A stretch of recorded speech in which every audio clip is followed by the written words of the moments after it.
Definisi anak berkebutuhan khusus. Anak berkebutuhan khusus adalah suatu proses perkembangan yang terhambat, terganggu, atau terpangkal kemudian dibiarkan, maka selanjutnya sulit mencapai perkembangan optimal.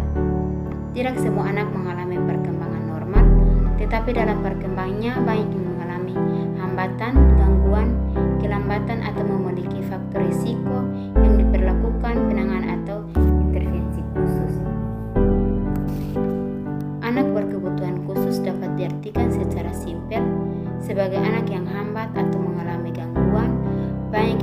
Banyak istilah yang digunakan sebagai variasi dari anak berkebutuhan khusus seperti disability, impairment, dan handicap sebagai berikut. Yang pertama, impairment merupakan suatu keadaan atau kondisi di mana individu mengalami kehilangan atau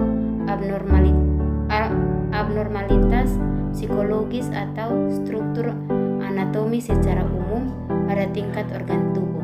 Contohnya seseorang yang mengalami kecacatan di kaki. Yang kedua, disability. Disability merupakan suatu keadaan di mana individu mengalami kekurangan yang dimungkinkan karena adanya keadaan impairment seperti kecacatan pada organ tubuh. Contohnya, pada orang yang mencacat kakinya, maka dia akan merasa kekurangan fungsi kaki untuk melakukan mobilitas. Yang ketiga, handicap. Ketidakberuntungan individu yang berhasil dari impairment atau disability yang membatasi atau menghambat pemenuhan peran normal pada individu. Handicap juga diartikan sebagai suatu keadaan di mana individu mengalami ketidakmampuan dalam bersosialisasi dan berinteraksi dengan lingkungan karena adanya kelainan dan kekurangan fungsi individu. Contohnya, orang mengalami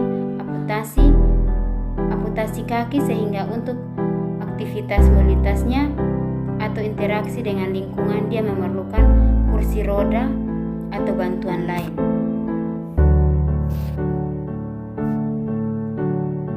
Anak berkebutuhan khusus juga diartikan sebagai seseorang anak yang memerlukan pendidikan yang sesuai dengan hambatan belajar dan kebutuhan masing-masing anak secara individual. Maka secara fisik, psikologis, kognitif, atau sosial, keterhambatan dalam mencapai tujuan kebutuhan dan potensinya secara maksimal sehingga memerlukan penanganan atau terletih dari tenaga profesional. Kesimpulan, anak berkebutuhan khusus merupakan kondisi di mana anak memiliki perbedaan dengan kondisi anak pada umumnya baik dalam faktor fisik maupun psikologis dan kognitif, merupakan penanganan atau semestinya sesuai dengan anak berkebutuhan khusus. Sekian dan